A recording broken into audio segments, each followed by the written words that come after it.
L'actuelle génération de C3 a été lancée fin 2016. C'est la concurrente des Renault Clio et Peugeot 208. Elle se reconnaît facilement comme une Citroën avec sa signature visuelle à l'avant, très proche des C4 Cactus et C4 Space Tourer.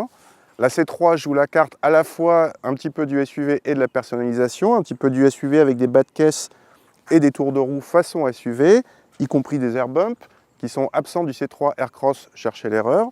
Il faut préciser que ces air bumps, bas de caisse, etc. sont disponibles ou non en option ou en série selon les niveaux de finition.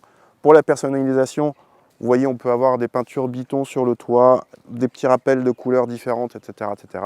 Côté motorisation, tous les moteurs essence de la C3 sont des 3 cylindres qui partent de 68 à 110 chevaux. Ici, on essaye la version 82 chevaux, le PureTech 82 chevaux, atmosphérique, associé uniquement à une boîte manuelle à 5 vitesses. À l'intérieur, cette C3 souffle le chaud et le froid.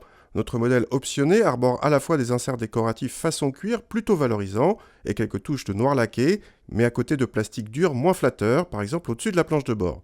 L'équipement comprend quelques aides à la conduite comme l'avertisseur de franchissement de ligne ou la surveillance des angles morts, mais pas de freinage automatique d'urgence. À l'arrière, l'habitabilité n'est pas très bonne pour la catégorie et très loin des nouvelles références comme la dernière Ibiza pour l'espace aux jambes. Le coffre est dans la moyenne de la catégorie, sans plus, et n'offre pas de modularité particulière. Le maître mot à bord de cette Citroën C3, c'est le confort.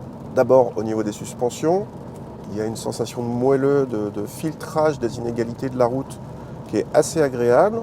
C'est surtout notable en ville, et ça tombe bien puisque c'est une citadine, où les dodanes et les inégalités absorbées à basse vitesse sont très bien filtrées. C'est très agréable, mais même sur route, à plus haute vitesse, le maître mot, ça reste confort, filtrage.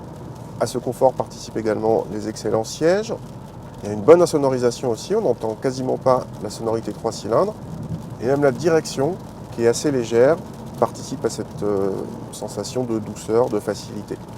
En contrepartie, la voiture n'est pas très dynamique, en tout cas beaucoup moins qu'une 208, avec laquelle pourtant elle partage sa plateforme. Ce 1,2 litre 82 chevaux est un 3 cylindres atmosphérique, donc il n'y a pas beaucoup de coupe. Malgré tout, en ville, c'est suffisant parce que le moteur se montre relativement élastique.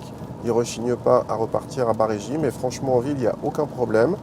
Sur route, ça suffit largement. Évidemment, pas question de faire des chronos avec 82 chevaux. Sur autoroute, on tient le 130 sans problème. Il y aura juste dans les côtes pour relancer où vous aurez sans doute à rétrograder. Mais pour le reste, en tant que citadine, si vous ne comptez pas aller au bout du monde avec, ce petit 82 chevaux est largement suffisant. En consommation, cette C3 est dans la moyenne de la catégorie, battue par sa cousine la 208, équipée du même moteur de presque 1,5 litre en moyenne.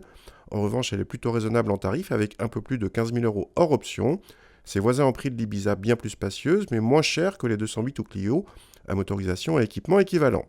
Attention toutefois, la note peut grimper via les options avec notre modèle qui frôle les 19 000 € dans sa configuration.